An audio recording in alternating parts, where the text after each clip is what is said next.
nos vidéos sur le job étudiant. On a tous les trois bossé dans la restauration rapide. Pourquoi avoir choisi cette option? Même si, bon, la réponse va être con, mais c'est si bien de l'entendre de votre bouche, tu vois. Vas-y, Pat. Alors, moi, c'était parce qu'il me le fallait pour vivre, tout simplement. J'avais pas la chance d'avoir une bourse à la fac. Et du coup, si je voulais vivre sans trop dépendre de mes parents et ma mère, notamment, il fallait que je me trouve un travail. Et ça, c'est quelque chose qui est normal chez moi. Parce que mes sœurs aussi ont dû travailler à côté pour vivre la fac. Et ça devient une nécessité, quoi. Parce que si tu habites sur la fac, et surtout si c'est pas la même ville où tu as grandi, tu n'habites pas chez tes parents, tu vas prendre un logement Crous, encore, c'est le logement les moins chers qu'on puisse trouver, 230 € pour la chambre. Tu mets en plus de ça, je sais pas, tu as envie de manger, donc tu fais 150 € par mois en budget, ça te fait 400 € de dépenses. T'es un étudiant en première, deuxième année, t'as envie de sortir, ça c'est un budget aussi, et même une sortie par mois ça te coûte... Ouais, puis t'imagines t'as racheté des affaires de sport ou des bouquins. Des bouquins. Parce que moi, quand je suis arrivé sur la fac de Poitiers, c'était pour faire la PACES, donc la première année de médecine, où j'en suis aujourd'hui. Ouais. Et tout. Donc la première année, t'es pas obligé d'acheter des livres, mais après, il y a des questions dans les examens qui sont spécifiques à certains livres écrits par les profs. T'es pénalisé si t'achètes pas les livres. Donc moi c'était une nécessité même si je pense que même si c'était pas nécessaire, j'aurais quand même pris un travail à côté. Ça dépend entièrement aussi de dans quelle situation tu as grandi, ce qu'on t'a appris quand tu es jeune, parce que moi j'ai vu mes sœurs, mes frères grandir et à 18 ans vraiment ils essayaient de gagner leur indépendance, même s'ils dépendaient parfois de leurs parents parce qu'ils en avaient besoin. Moi à 18 ans je me dis ok, 18 ans je suis un adulte, je suis majeur. À ce moment-là, moi, je dois être capable d'être indépendant s'il le faut.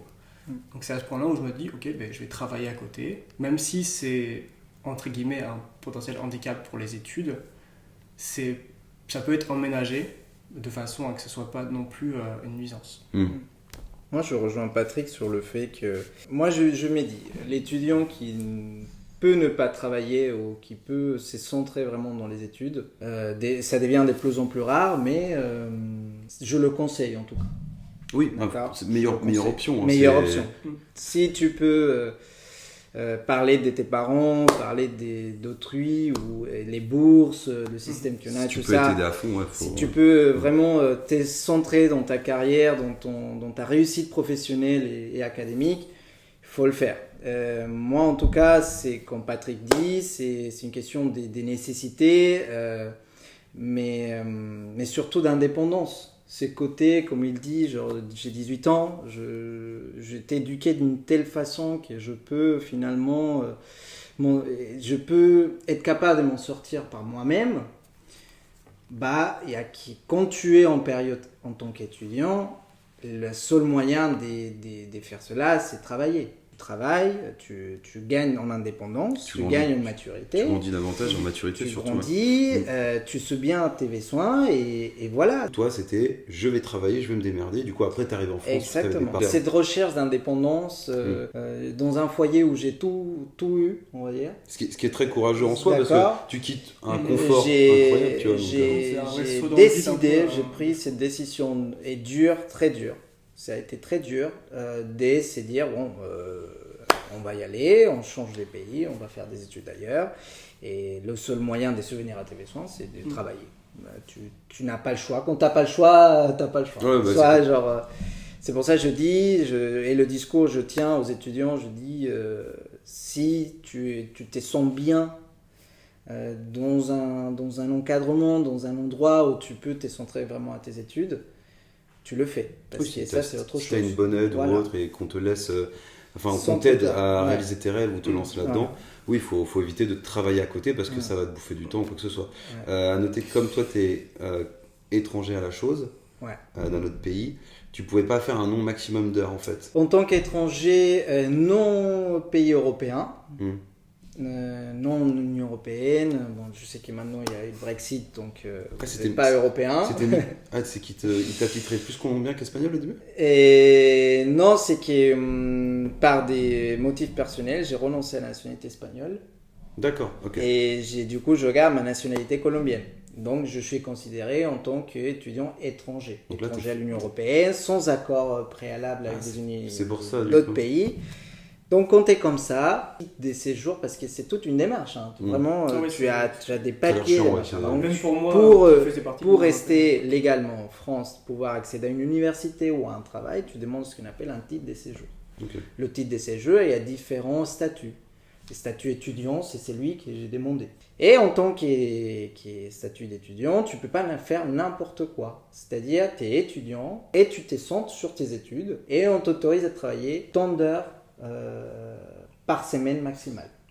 Donc, ça fait 900 et quelques au total. Dans la restauration rapide où on s'est connus, je ne pouvais pas faire plus de 18 heures par semaine. Parce que la préfecture, la préfecture ou l'État considère qu'au-delà, tu te sens plus, tu peux perdre des années en fait à l'université.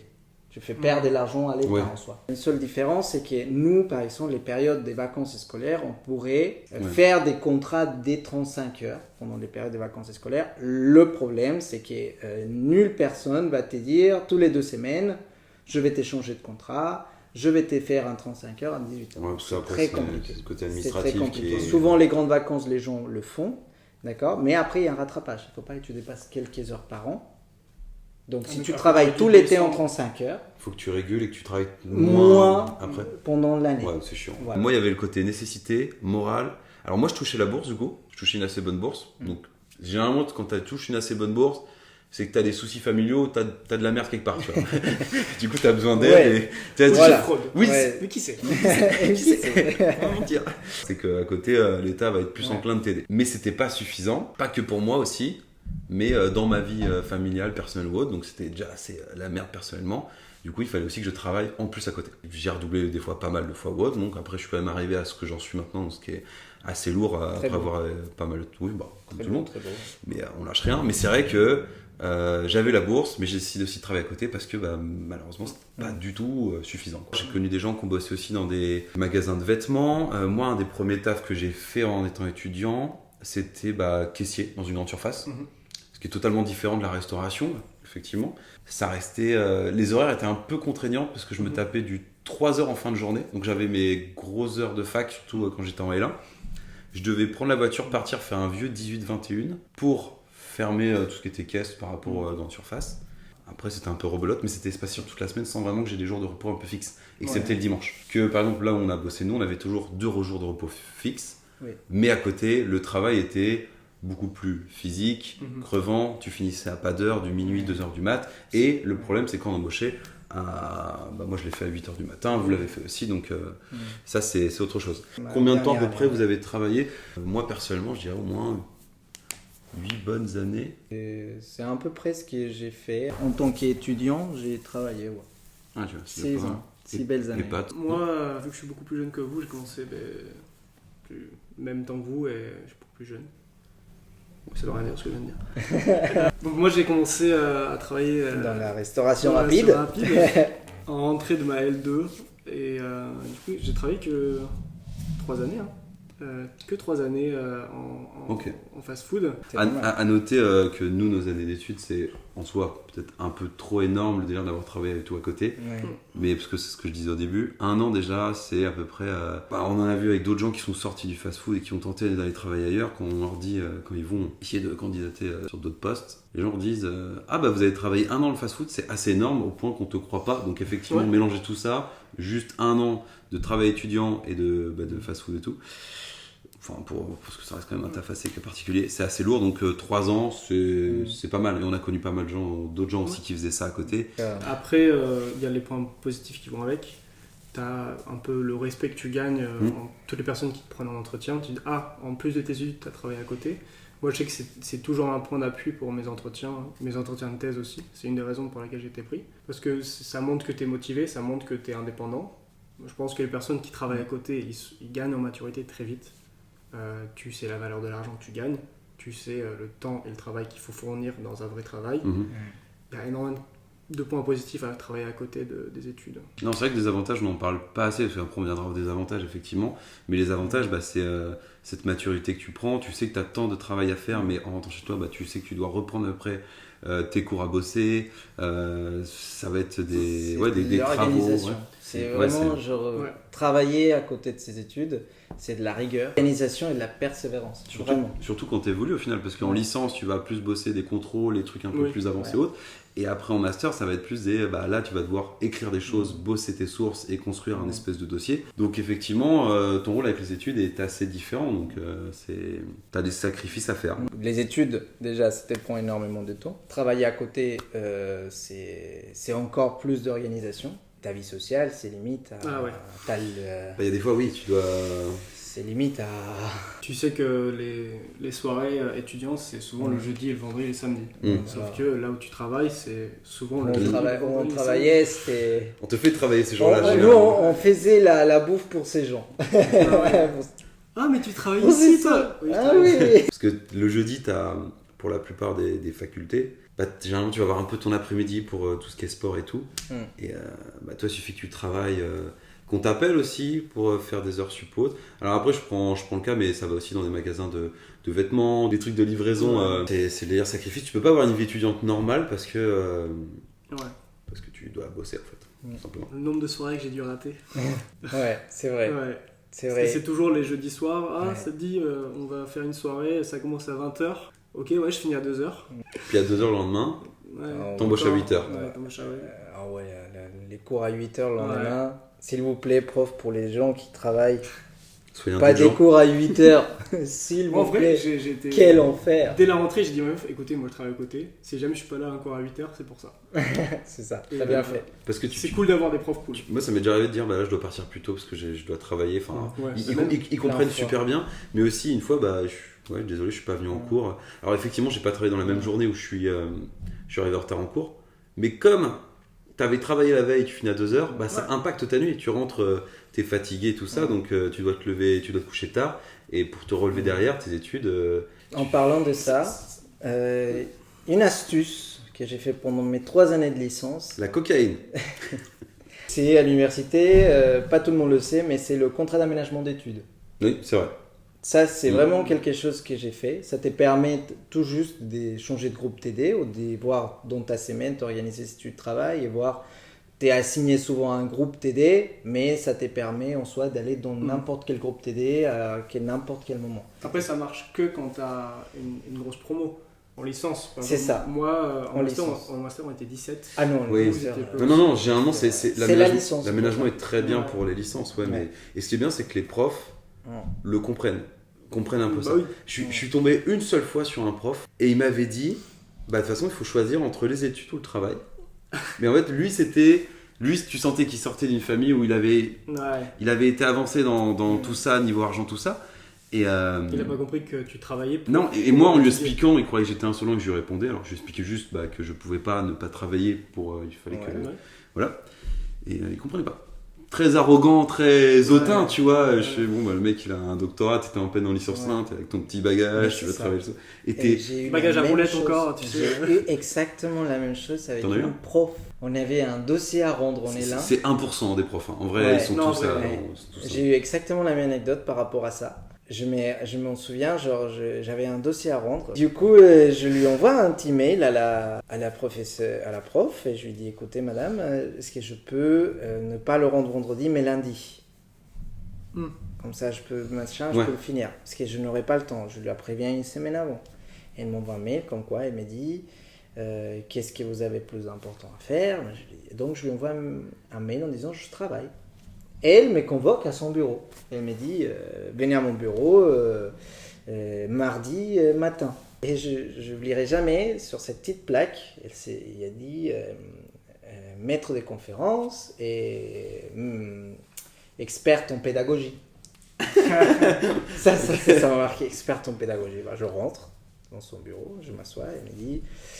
Qu'est-ce que vous avez si important dans votre travail à faire que vous ne pouvez pas me rendre le dossier en même temps que les autres élèves? C'est vous donner de l'avantage par rapport aux autres. Je lui ai dit, écoutez, je ne vous demande pas ça, machin. C'est juste que c'est très compliqué, j'ai beaucoup de travail. Et elle m'a dit, à peu près ce qu'elle t'a dit, ton prof, il m'a dit, de toute façon, vous n'allez pas réussir si vous travaillez tant d'heures par semaine. Ouais. C'est des statistiques. Ouais, mais c'est la même chose. Maintenant, on peut leur dire, bah voilà. c'est ça. Comme elle est dans mon université en économie, elle a eu le malheur de me voir tous les années.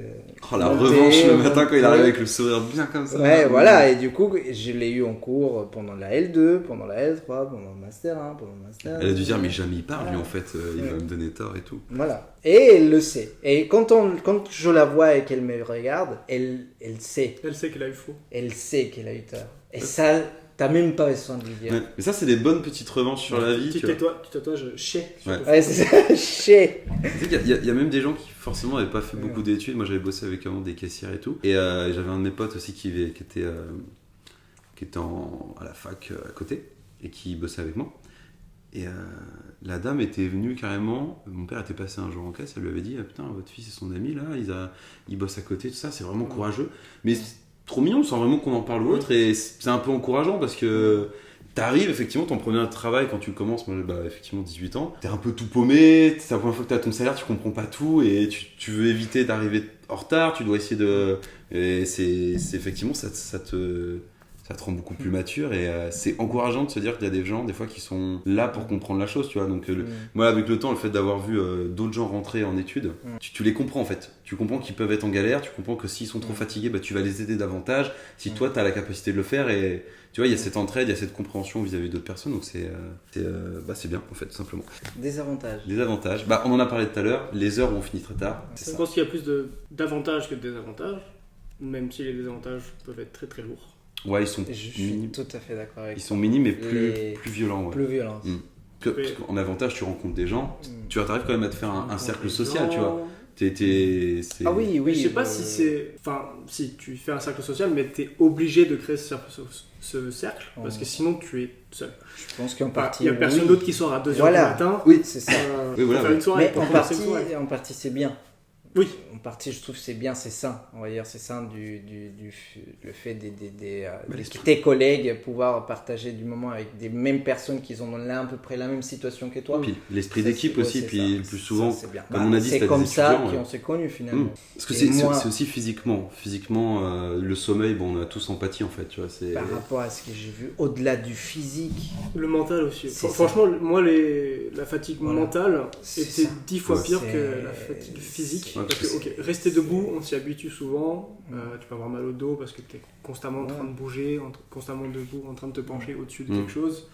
Servir les gens, toujours en mouvement. Mentalement, quand tu enchaînes effectivement plein de journées, par exemple, tu es en période d'examen, tu as des trucs à rendre quand tu es en moment de soutenance, tu vois. Je me souviens de toujours, j'ai demandé à mettre mes cours dans la cuisine.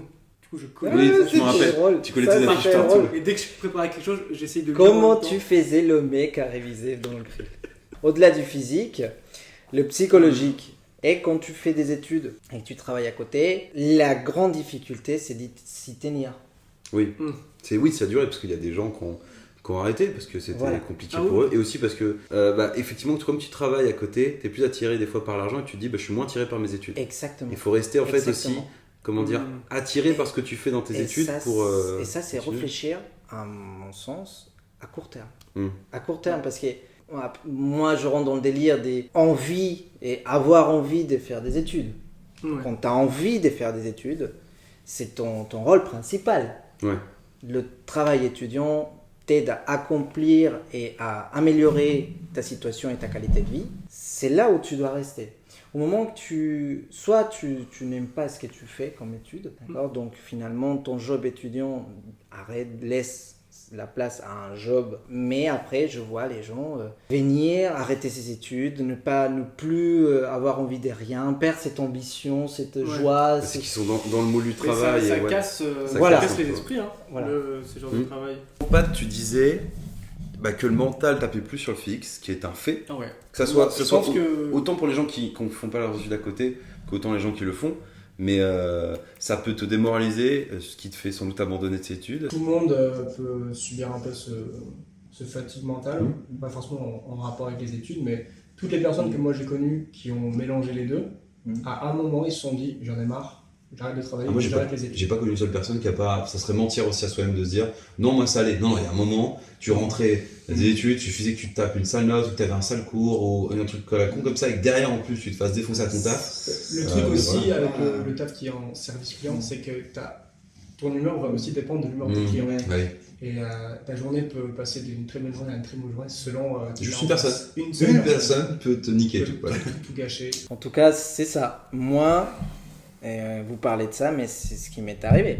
Genre, à un moment, je vois mes notes. Dans la période, mon année de master, la plus importante période où je dois vraiment performer, parce qu'après, c'est le monde professionnel, il n'y a pas de pitié. T'arrives à la conclusion de tout ça. Voilà, je vois mes notes baisser, je perds cette envie de vouloir travailler, de vouloir tout ça. Pourquoi ? Parce que dans l'endroit où je travaillais, ça se passait très très très mal. Est-ce que t'as pas connu un peu ce que beaucoup peuvent appeler, après on l'a dans le travail, mais aussi dans le job étudiant, ça arrive à beaucoup d'étudiants, un burn-out en fait, c'est ça. C'est chose similaire à ça. À ma façon, mais c'est ça, genre tu es pas bien parce que tu t'es dit, et ça se voit dans tes ambitions, dans tes envies, t'as plus envie de rien faire. T'as pas envie de beaucoup manger, c'est un truc voilà, il y a des gens qui c'est ça, ou le contraire, des gens qui mangent encore plus, pour l'anxiété.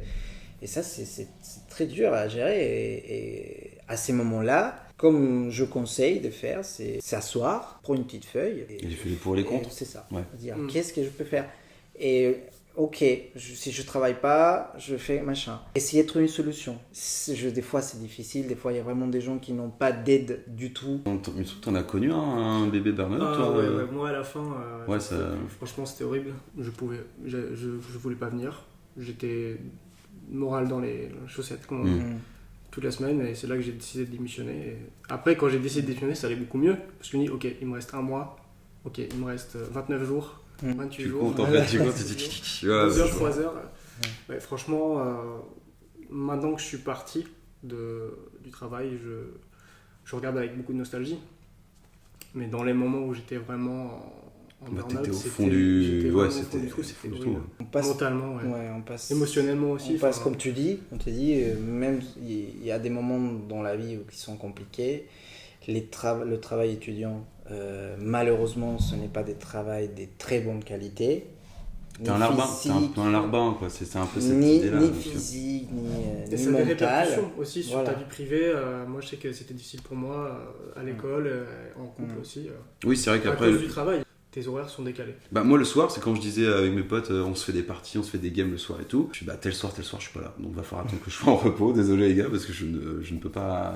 Je peux pas être là pour jouer avec vous, ou juste t'évader un peu de cette routine fac, travail, et puis c'est ça qui est important de savoir, quoi. et très difficile, savoir déconnecter. Surtout quand tu fais un travail étudiant, c'est déconnecter. Mais déconnecter, ça veut dire quoi quand tu es étudiant? C'est déconnecter pour faire les devoirs, déconnecter pour préparer les examens. Il faut s'organiser de telle façon qui est pour notre santé mentale, en tant qu'étudiant, travailleur, tout ça. Et même pour tout le monde en général, prendre du temps pour soi. C'est très difficile quand tu es étudiant et quand tu travailles, mais prendre du temps pour soi-même, c'est vraiment quelque chose qu'il faut faire. Parce que sinon, tu vas finir comme... tu l'apprends d'une manière ou d'une autre. Tout ça, et à un moment, machin.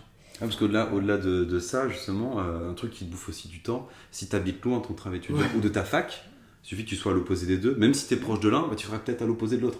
Donc c'est un peu compliqué. Moi, j'avais du bol d'habiter à côté du taf étudiant et de ma fac qui était pas loin. Ouais. J'avais cette chance. Mais effectivement, les gens qui sont en bus, qui doivent faire le trajet... alors toi, tu habites un peu loin, mais toi, c'était plus loin à un moment. Du coup, tu tapais des gros trajets. Moi, j'habitais... sur le campus. Quand t'avais plus de bus à 2h du mat. Même c'était marrant. Minuit, c'était chaud. Je devais tout faire à vélo ou à pied. Et donc à pied c'était... 30-40 minutes au moins 30-40 minutes. Ouais, c'est ça. Et à vélo en pente en plus. Donc c'était cool. C'est ça. Pendant 20 minutes quoi. Mais juste ça te bouffe du temps quand tu rentres. Ouais. Donc physiquement t'es davantage crevé. Tu finis jamais à l'heure. Donc au final t'es chez toi à 3h du matin. Tu te dis ok réveil dans 4h, 3h. Ouais. Ah dur. Ah j'ai pas fait le TP. Ah merde, je dois réviser un petit truc. C'était quoi ce truc déjà, tu vois? Petite note de conclusion qui peut être très bien, c'est effectivement prendre du temps pour soi. se recentrer comme tu dis. Je pense que toi tu l'as senti après ton burn-out. Prendre du temps pour soi. Et tenir, vraiment. Essaye de tenir jusqu'au bout et ne pas lâcher les études. C'est très important. Puis ça même si on se sent inondé. Puis ça vous plaît pas, et en parler. En parler parce que le burn-out ça arrive pas comme ça. C'est une accumulation de petites choses. Et si tu travailles avec un groupe d'étudiants, eux aussi, ils le sentent à un moment ou à un autre. Je pense que c'est bien de préciser, d'en parler. Alors après, les gens diront, effectivement, il faut en parler, c'est normal, mais notamment pour les étudiants, parce que le burn-out, on va sans doute... la plupart des gens vont penser en mode, gros 35 heures, burn-out, tout ça. On n'est pas payé à la fac, ça c'est clair. Mais le burn-out existe aussi ça, parce qu'il suffit que tu fasses 16 heures de fac. Je sais pas, on peut compter, on va compter une moyenne de 20 heures. 25 heures près d'heures de fac, un contrat aussi une moyenne de 15-20 heures où tu bosses à côté, plus tes heures de révision, de mise en place de tes travaux, que ce soit des TP, des soutenances, des trucs comme ça. De déplacement, si t'habites loin. Déplacement aussi. C'est des trucs où tu n'es pas productif. Effectivement, à la fin, est-ce que tu as vraiment pris du temps pour toi, en fait? Est-ce que, juste te poser, te faire juste un bon petit plat que tu te prépares, c'est con, mais chacun son plaisir. Tu vois, ça peut être un plaisir comme ça, ça peut être un plaisir, tu joues à des jeux, tu te regardes une bonne série, tu vas lire un bon bouquin, là, je vais prendre du temps pour moi, je vais me lire 3 pages de mon bouquin. Mais ça va être mes 3 pages les plus incroyables au monde, tu vois. Parce que là, tu auras pris enfin du temps, tu vois. C'est vrai que je pense que c'est pas mal de finir là-dessus, sur ce... prendre un peu du temps pour soi, quoi. Voilà. Un peu difficile, de plus en plus maintenant. Mot de fin pour, sans doute, j'en espère que ce soit pas mal d'étudiants, des étudiants qui nous ont connus, qu'on a connus. Donc GG à vous d'avoir réussi jusque-là, évidemment. Mais aussi pour les futurs étudiants, surtout qu'en ce moment, ça devient de plus en plus difficile pour eux, par rapport au coût de la vie qui est plus élevé. On en voit plus qui prennent des travaux étudiants à côté. Ça se banalise. Avant, c'était plutôt étrange un étudiant salarié. À aujourd'hui... La preuve, il y a des CDI qui se mettent plus en place. Alors qu'avant, c'était des CDD, point. Et puis voilà. Mais du coup, lâchez rien, continuez. Si ça vous plaît les études, si par exemple vous vous rendez compte en fait que vos études ça vous plaît pas, vous pouvez aussi lâcher vos études et prendre autre chose à côté. Voilà. Mais si votre taf étudiant vous plaît pas, vous pouvez aussi vous barrer. Le but c'est de trouver un certain équilibre et vous sentir bien. Vous allez avoir des bas et des hauts, effectivement, dans vos passages. N'ayez pas peur de baisser vos contrats si vous sentez que vous en avez besoin. Moi, dès que je sentais que ça m'était passé, T'as pas été le seul, si on en a connu d'autres aussi, donc faut le faire. C'est pas une honte en fait à se sentir plus crevé. Et dénégocier. Beaucoup d'étudiants, j'ai eu des discours comme quoi, comme tu dis, ils ont peur des perles au travail. Vous inquiétez pas, vous êtes en France, vous êtes protégés, vous pouvez négocier, vous pouvez en discuter. Il y a un rapport social quand même qui est assez présent, donc autant qu'on en profite, on a un peu cette chance évidemment. Ça dépendra des entreprises, ça dépend parce qu'il y a des cons partout, il suffit que ton patron soit... On avait la chance niveau patronat, mais il y a des cons effectivement partout, mais il faut en parler, discuter, dire que tel jour tu peux pas. Tu peux aussi arriver à ton taf et dire que désolé, je me sens pas bien du tout, donc tu vas être très mou sur ton temps d'heure de travail, et voilà quoi, mais... les gens sont censés se comprendre entre eux, je pense, un minimum au moins. Et puis voilà, tout simplement. En tout cas, merci William de nous avoir invités. Merci à vous, parce qu'en vrai, c'est vraiment un truc que je voulais mettre en place depuis la vidéo avec WAM, on parlait fast-food et un peu job étudiant. J'avais pas pu trop émettre l'avis, je me suis dit c'est peut-être mieux que j'en parle avec d'autres étudiants qui ont traversé ça. Et j'avais aussi pas mal de retours de gens qui me disaient écoute, t'aurais dû plus en parler, plus en discuter parce que c'est assez intéressant et pas mal de gens peuvent s'y retrouver et effectivement ça se banalise de plus en plus, c'est assez important. Puis merci à vous deux, voilà. Le but c'était pas que dire on travaille dans le même endroit, mais c'est comment on a subi la chose, comment on a perçu la chose aussi. On a tous travaillé au même endroit, mais on a tous fait des études extrêmement différentes. Ouais. C'est quoi cette merde? C'est l'oiseau pétit là. Les hummingbirds. J'ai cru que c'était c'est Mockingbird. J'ai cru que c'était un frelon, je me dis super, on va finir la vidéo. Pardon.